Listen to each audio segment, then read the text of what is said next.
I feel excited and I feel scared. I feel excited because why wouldn't I? I mean, God has trusted me with some resources and I have enough that I can bring some back to him and I can help somebody find Jesus. I can help build another church where thousands of people are gonna find Jesus. I can help hurting people and hungry people and homeless people and single moms and all the stuff we talked about last week. That's exciting. I wanna be a part of that. That's exciting. But the scary part for me is, and I'm not proud of this, I actually wrote down 3 things that scare me. One is, this is not gonna sound very pastoral. One is, what if he doesn't come through this time? I mean, he has every other time. I have to literally have this conversation with myself. He's never let you down. Every time you've given, he's always had your back. He's always done things to bless you. He's always taken care of you. He's never not had you. But somewhere back in here is this little thought that goes, but what if he doesn't this time? I don't know why. I wish it wasn't there, but it is. I will not take for the Lord what is yours or sacrifice burnt offerings that cost me nothing. David said, I won't bring an offering to God that costs me nothing because it's not really an offering then. But when it costs me, then I get to feel excited and scared. And I think that's where God wants me. So I'm not bringing something that doesn't cost me. I'm gonna tell you this, church, offerings are never about the amount. They're never about the amount. They're always about our heart, our faith, our obedience, our willingness to sacrifice if that's what God's asking us to do at that time. It's never about the amount. In fact, I say this kind of often. You may have heard me say it before. It's not about how much you have. It's about trusting God with what you have. But it's never about the amount. As I talk to people at Red Rocks about giving, I sort of have noticed there's about what I can tell about 4 stages of giving. And I'm gonna look at these real quick. And I want you to just kind of see where am I if I'm anywhere on this scale? And what if this year I give God the opportunity to talk to me about this area of my life? And what if he challenges me to just not go crazy, just take one step forward? Go ahead and put those up. This is kind of what I've noticed if people get involved with giving. So what I would challenge you to is look at those 4 steps we were just looking at and consider asking God, do you want me to just take one step forward for this next season of my life and see what happens? And again, I'm telling you, the system God set up for giving, it's not for his benefit, it's for ours. All right, number 1, aim at something that matters. Number 2, give something that costs you. Number 3, watch God work. I said it last week, I'm gonna say it again. Do not get this twisted. I am not saying if you put money in this year's offering, God's gonna give you a jet, a Rolex, you'll never get sick, you'll always be rich. I'm not saying any of that stuff. Look at the people in the Bible who gave sacrificially. That was none of their stories.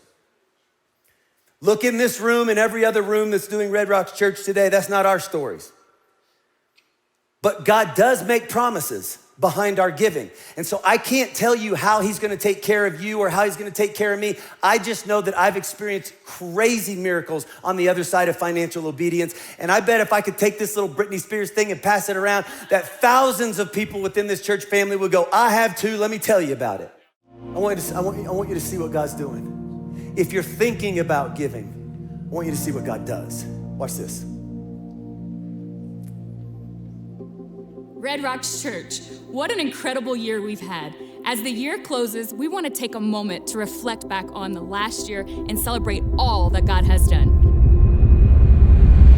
I wanted to start off by bragging on our kids, youth, and young adults ministries. We have kids programmings every weekend, and this year we saw 51,622 kids come through our doors and hear about the love of Jesus. Every Wednesday night, students come to youth, not only to have fun, but to hear about Jesus. This year alone, our youth ministry saw over 400 salvations. We saw crazy life change at our young adults retreat this year, where 392 people in their 20s gave up their weekends, put their lives on pause, and got serious about growing in their walk with Jesus. With this next generation, our future is looking so bright. That is why, in the past year, we invested over $1 million into improving our campus environments. We want to create a space for the next generation to find personal relationship with Jesus while creating lasting relationships with each other. At Red Rocks Church, we take community seriously. We currently have 569 group leaders who help make a big church feel small. Just this fall, we had over 1,300 new members join a group. In the history of our sports ministry, we've had over 12,000 people participate who might hear about Jesus for the first time on the field instead of a seat.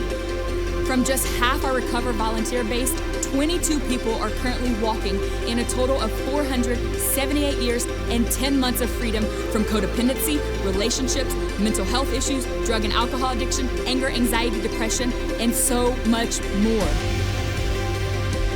People around the world have streamed thousands of hours of content, from messages on YouTube to Red Rocks worship on various platforms. Our song, Good Plans, has been streamed over 11 million times in the past 8 months. And since getting started, our worship music has been streamed over 200 million times. We're so honored to celebrate that our Denver Women's Correctional Facility campus celebrated 10 years this year. We have seen countless baptisms and salvations in both our men and women's facilities. God is doing something at GBB. Our outreach team takes our mission outside of the building. This year, they served our communities for a total of 3,920 hours. We don't just want to talk about being a generous church, we are a generous church. Thanks to your sacrificial giving, we gave $2.3 million this year and $16.8 million since 2005 to help people across the street and around the world experience hope.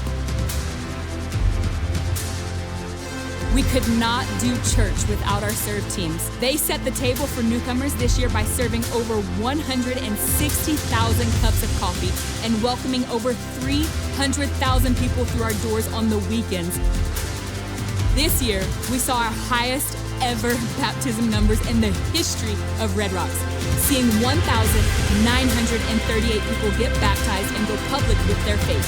This is bringing the total number of Red Rocks Church baptisms to 10,324 stories of life change and hope. Not only that, but this year we saw 5,441 people raise their hand in a weekend service to say yes to Jesus for the first time.